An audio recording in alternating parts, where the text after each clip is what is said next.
what I will say that I'm comfortable with, because there is an FBI investigation around all this stuff. I need to be careful, right? Is that she was very, very. I was literally like, and I was getting text messages forwarded to her. I will just leave it at that, from her, literally up until she died, and she was very, very, very paranoid in her last days of being alive. And what she was particularly paranoid about was that her claim was that she had cracked um, the fifth fundamental force and figured out how basically zero point energy and antimatter, or sorry, anti-gravity are related. She had figured out the physics. She was being threatened by what she initially thought was some kind of Wagner group. Then she retracted it. Um, but she believed initially that there was some kind of PMC involved. And, she didn't say that it was the Wagner group, but it was like them. And She said that it was most likely some aerospace company, private aerospace company, responsible for like death threatening her.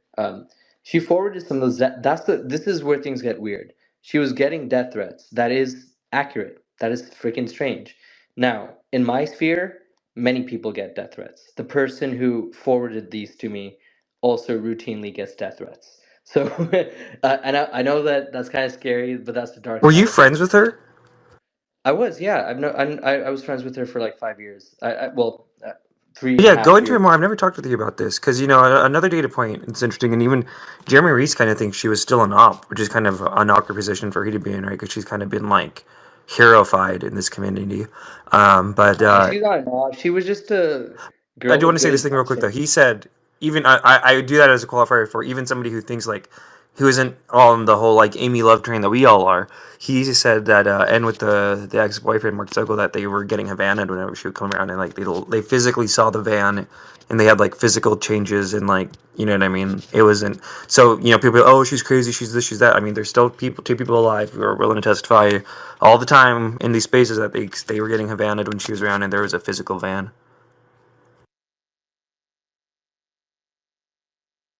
So that's the crazy part, right? Is that like I think you're talking about Mark, right? Mark Sokol. Yeah, Uh, and Jeremy Reese when she would go to yeah, Falcon yeah, yeah. Labs. And like, look, both of these guys are like frankly, salts of the earth people. Like, yes, they have their histories, I guess. Like sometimes, like I know there's like accusations, whatever. I'm not gonna get into it. I care, but don't really care.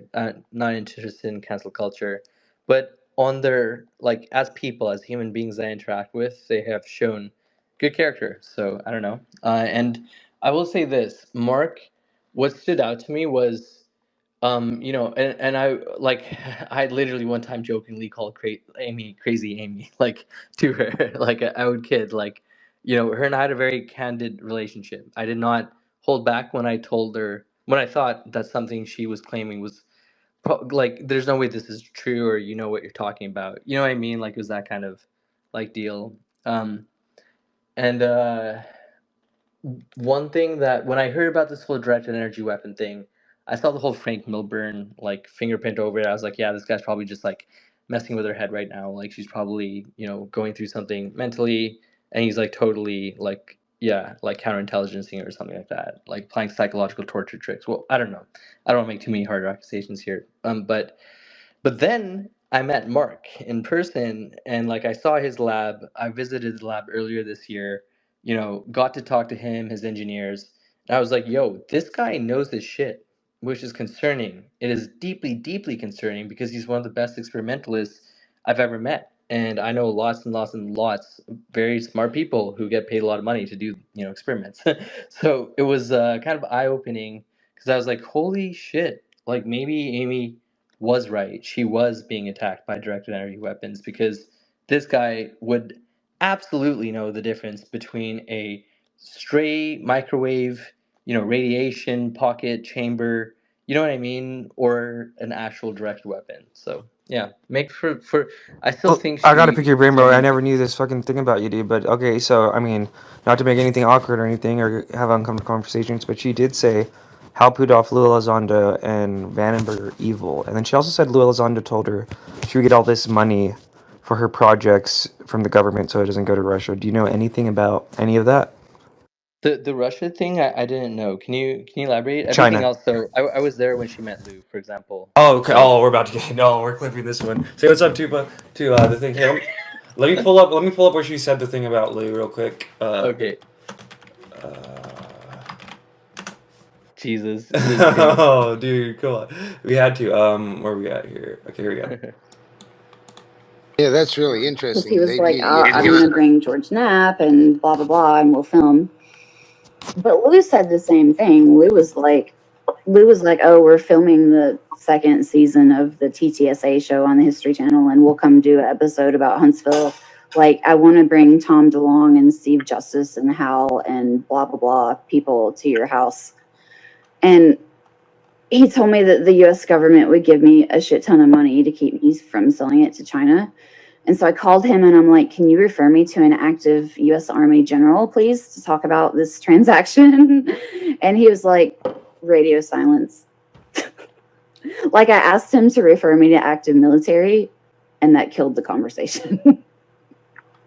She about to say something more. There's awkward pauses because. But yeah, they fuck with me. I'm tired of it. They fuck with me. I'm tired of it. And real quick, I'll just play this too. Maybe related, maybe not. But let's see. And Hal, you know who Hal really How's a liar though? Hal is the doctor from Stranger Things who like will torture little alien kids. No, he is. Get all the juice out of their brain. And Hal is actually extremely evil. Yes. No, I've met the man. He's extremely evil. He's very quiet. He listens more than he talks. But you can tease things out of him, but it's only what he wants you to tease out of him. He's like a nice old grandpa. Like, you talk to him and he's like quiet and sweet and gentle, like a nice old grandpa. But he's evil as fuck. Yeah. Wait, there's It's creepy. One more. Lue is evil. Brandenburg is evil. Brandenburg is like super evil. All right, there you go. All you, Jeep. I want to hear all about it, bro. I mean, I know these guys, so I'm like, okay, I hope they're not evil, because then I'm screwed. You know, I'm in trouble. You said you were I'm there when thinking. Amy Eskridge met Lue Elizondo. Can you just walk us through that? Yeah, I definitely can. Basically, the timeline there is this was at the SVU, Huntsville, Alabama, 2019, early 2019, like March. And yeah, you know, we were just like hanging out. I think the conference had just ended, like the second day, and you know, I was just with Lou and Hal earlier that day, and then later on, I was introduced to Amy.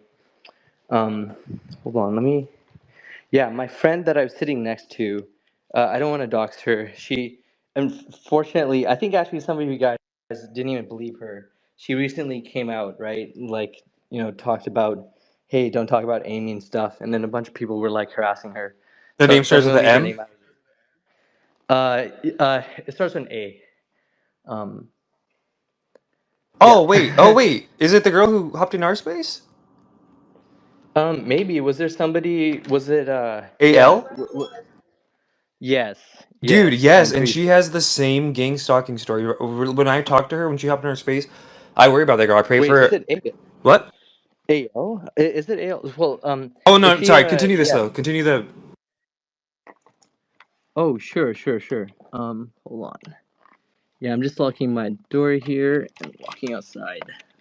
Hey, Deep, thanks Yeah. for having me. Thanks, Red Panda. Thanks, Tupac. I'm gonna jump off the call. Thanks, bro. Have a good night. Hey, Have a good thanks night. so much, Legal. Hell yeah, dude. Hell yeah. May Such I a G. ask one question while he searches? I want to know how positive are you that she's really dead, because it is told she got Well, hit hold from. up. Let's let him flesh out this story real quick, because this is important. I want to uninterrupted if we could. Yeah. Yeah. I'm not gonna get into why I know. I know she is. I wish she wasn't, but she's gone. There's no coming back from that, from what she went through. But I will say, yeah. So it's Huntsville, Alabama. I was chilling. I met her. One of her. I basically met her best friend. She's a very, very sweet lady. Very nice girl. And yeah, we were just like talking, hanging out during the conference. And yeah, at this point, like I mentioned, I'd also been hanging out with like Lue and them, and figured, okay, I'd be interested in meeting this person that my newfound friend, we'll call her A, had introduced me or talked about. A was just like, hey, I have this friend. This friend, her dad talks to Elon and is a big rocket, figure in the rocket science, rocket engineering community. And I was like, whoa, sounds great. And she was like, yeah, she has a master's, I think, in material science, and she's working on some really interesting stuff. So I was like, hell yeah, let's meet. And so, I go up to her, and this is like, again, date number 2. We meet, we're talking. There's this like sort of open area bar place that we're all at. And then I see in the distance, Lue Elizondo show up and Hal Puthoff. Oh, real quick before we get there, was there anything in your initial meeting, just you and her, that kind of stood out to you? Or you think fondly of, remember? Oh shit, so many things. Damn. Yeah, so many things. She was talking about time, the fact that the government is hiding. I can say this now because she's dead, so I'm not putting her in more fucking danger, clearly. I'm just putting myself in more danger. YOLO.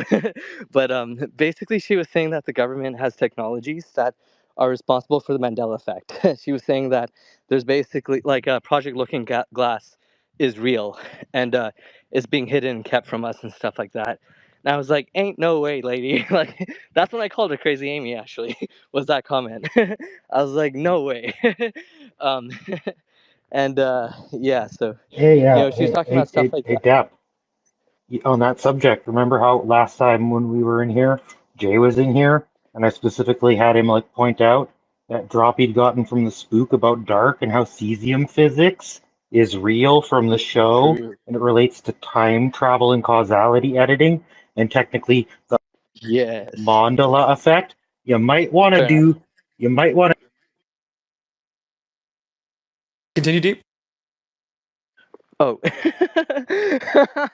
I'm so sorry, Prometheus. Just DM me, bro. That wasn't me. um, but yeah, so, I talked to Amy. I am introduced to her, and I'm just like, hey, I'm Deep Prasad. I'm working on quantum computing for advanced materials discovery. And she was just like, oh, I'm in material science. I have a master's in it. And, I work at this institute. And the institute is working on anti-gravity, and I'm like, great, that is freaking based. Uh, Of and course you would know she her. was It's literally totally your world, the fucking UFO tech bro scene. Yeah.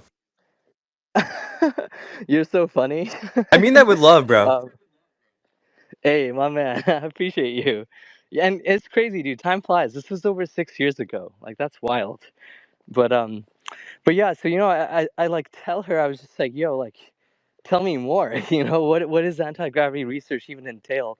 Because that was the first anti-gravity researcher I'd ever met. I really thought, they're just like either spooks or dead or something. Like, really. And so yeah, she was basically like, oh yeah, my dad discovered the fifth fundamental fucking force of matter. That was literally what she said within like the first 30 seconds of meeting her, which right off the bat you can imagine, oh geez, oh geez, That's there are bears in verifiable, right? front of Like her me. dad is super involved with some Fucking bears in really front of me. next level stuff. Yes, sorry guys, I have to scare these bears away. Hey, bear, go away. Get out of my path. Get out of my path.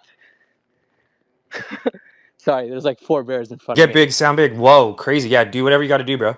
Hey, get out! Get out!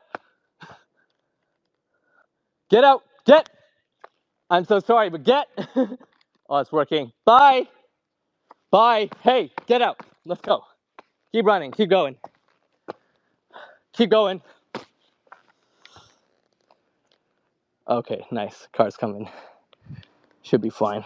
Were that like real bears? Oh, that's so creepy. Yeah, it's That is mama bear creepy and as 3 fuck, cubs, bro. but the cubs are now teenage bears. So I'm like literally just staring down 4 big ass bears right now, but they are walking away.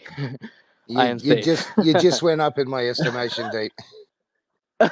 Where are you? Like Montana or something? I'm just no, I'm just in my neighborhood in near Vancouver. I live in like a neighborhood 40 minutes out from the city, 30 minutes away.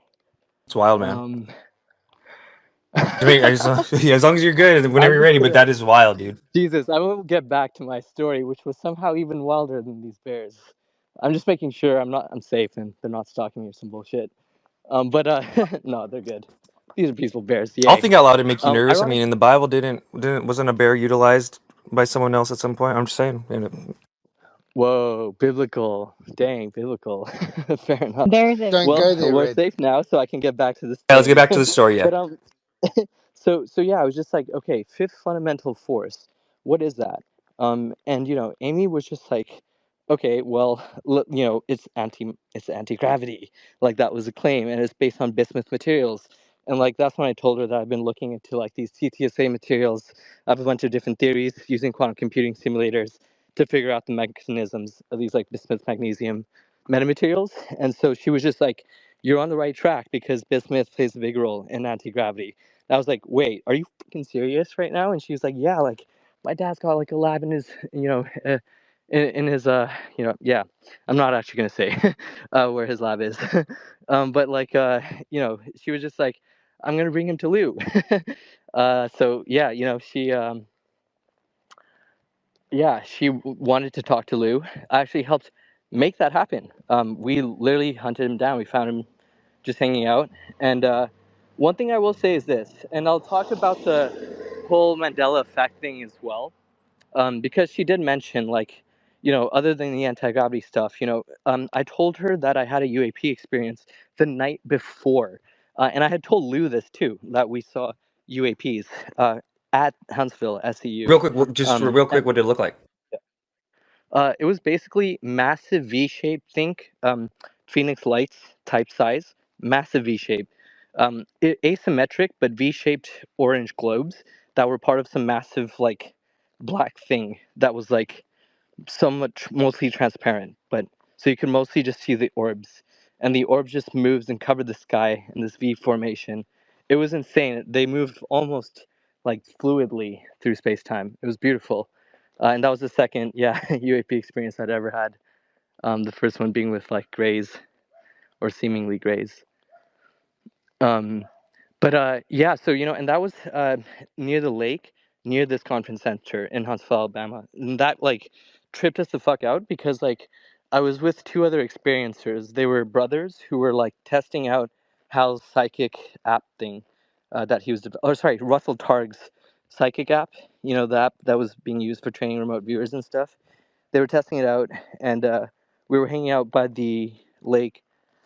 And at the lake, essentially, we see this massive, like, freaking V-shaped object. And ironically, right before it, the one brother literally was telling me, like, about his story, like their story about how they had seen, like, orbs before, way back when they were kids, and how he would love to see it again, like, love to see a UFO. Uh, and lo and behold, literally seconds later, this freaking thing shows up. So, anyways, we showed up and we told Lou that night, like, and Lou said that he was not surprised, which was super wild to hear. And he said, "Thank you for sharing that. That's very fascinating." And I was just like, "Whoa! Like we just had a UFO experience, and I got to tell Lue Elizondo. It was legit, like surreal, like really crazy That shit." was peak Lou too, bro. Dude, we were all Lou crew there, man. Absolutely, absolutely. I oscillate, but I still am though to a decent degree. I know not as much I as you still give guys him his are, because like credit where credit's due. Don't get me wrong. Like he moved the exactly. ball so far down the fucking road or whatever. But yeah, it's Continue though. I'm interfering in your story. Yeah. No, you're absolutely right though. You're absolutely right. And I think we'll get. I have a feeling that he's part of a deeper system. Really, like it's hard to get mad at a guy just like when there's bigger guys to get mad at. I think, but I could be wrong. I'm not sure yet. Time will tell. But yeah. So I tell Amy about my research. She tells me about hers, and then I also told her and her best friend about this UAP sighting, and Amy basically goes, that doesn't sound like ours. And her friend says, yeah, that was definitely not ours.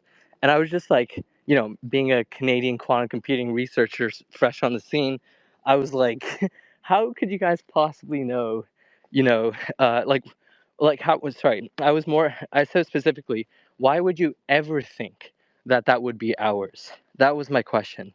That technology, like what I just reported, seeing with my friends, could possibly be like, US military. Like, what makes you guys so confident? I was just roasting Lockheed's defense programs and UAVs and so on. And then Amy says, because we have way better tech. She said our tech can be far worse or something more devastating. And I was like, what do you mean by that? And she was like, she's like, I'm talking about timeline manipulation. Looked me dead in the fucking eyes when she said that. And yeah, so it was pretty wild. Pretty What do you wild to think about what see. she was saying in correlation with like the recent Matthew Brown post, right, where he's kind of talking about looking glass type stuff as well? There's a lot of credence. Frankly, the stuff that Matthew Brown is talking about does concern me. There's a lot of crazy things around Amy, for sure. From like her timeline, from her timeline experience to what other people have said they've experienced around or near her. She was just an interesting figure, So what was it really. like when her connect with Lue? She was it was friendly, very friendly. She told him right in front of us about the anti-gravity stuff and how they need to talk further. Was he responsive to And that? he was very responsive, super interested, super fascinated. Um, but he was also, though, somewhat reserved and skeptical. I will say that. So was I, though, for what it's worth. Like, we all were, and we rightly should, right? Somebody's claiming that they've discovered anti-gravity, and they know the fundamental fifth force, something that has been evaded at CERN. It's been evaded by every single great physicist till date. Like, it's a big claim to Was he make, asking her to find. technical questions to prod her thing, or what was like the kind of conversation like? The conversation was mostly like getting to know her as a person, I would say, and pretty quickly, Amy like literally asked for privacy. She kicked our asses out in many ways. Like she was just like, "I'd like to talk to Lue about this further," and then her best friend says that means she wants privacy, and I was like, "All right, sure, sounds good." I'm out of here. Like looks above my pay grade. Again, new to the scene, and they kept, bro. Oh yeah, one thing I just remembered. Amy kept making it a massive thing that I was Canadian. It like kept blowing her mind. And also like preventing her. She was like actively living through some sort of paradox she was resolving in her head, where she wanted to constantly tell me shit and felt that she had to. But then she was like, "But you're a foreign person, like individual." Like it was weird. I don't know what that Probably was because of about. I what's still happening don't right know. here, dude. You're keeping her alive and like letting us know about, you know what I mean? Fair enough, dude. Yeah, She fair she's enough. she's passed. Yeah, she She is passed away a passed. while ago. Um, yeah. When also I could understand her paranoia because she was totally dealing with some gang stalking weirdo shit. So like, bro, like I'm sure you Some of the too. shit in her life was A few weird. years I after agree this with you. field, right? We're not trusting nobody, bro. Foreign national too, dude. I could totally see why she'd be like, why do I want to tell this dude anything? Fair enough. And yet she did. Like that's the paradox that I'm talking about. Like she told me things that got her in trouble later on, which is so Like weird. what, dude? Can you say? The timeline manipulation Oh, thing. that one. I just Okay, said so it. she got in Like trouble for that. Yeah. yeah, that got her in a shit ton of Yeah, it's crazy. trouble. That kind of reminds me of And what I'm Chris like, Gray said too, low key. That there's time travelers all around here, and people are always fucking with wait, Kids Grace? Who Chris who who Gray. said that? You know Chris? Oh, Chris Gray. Yeah, Oh, true. Fair enough. there's some weird Yeah, shit. true. Can I? Jesus, bro. Yeah, that guy was on some weird shit too. And again, once again, and moron learner, right? Like some random UK foreign intelligence Israeli agent. dude. Yeah, it's Yeah, dude. what a Pattern there. timeline we're Weird living through, pattern. brother. Is there anything else you want to say about that? And I think Ken might have some questions about this, Amy. I'm sure a lot of people have questions about it, but Oh yeah, I guess like the only thing that might be worth mentioning at this point, she was skeptical of Hal and Lou to begin with. Way more skeptical than I was. Like her and her best friend and stuff. They were just like, yo, like, look, Deep, we know that you like this guy. Clearly, you seem to think he's a nice person. He's a counterintelligence individual. It's literally his job to be likable. Don't trust a fucking word he says. That's what she said before she even spoke to him. So I don't know. Make of that for what it's worth. Amazing, Deep. This He is never trusted him. God bless you, bro. Amazing. Thanks, brother. God bless you all. Can't. Yeah, just a quick question, Deep. I mean, you know quantum computing far better than I do. My question would be, would you think it's theoretically possible that Project Looking Glass is nothing more than a quantum predictability engine that provides them with potential future outcomes that they can influence the current events with?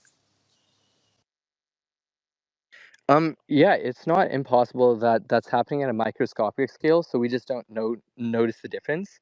There's something called Wigner's friend paradox, right? Where like experiments in Chicago were done where you took like two or three Bell state pairs or two Bell state pairs, entangled them together. Then you have another state of entangled pairs.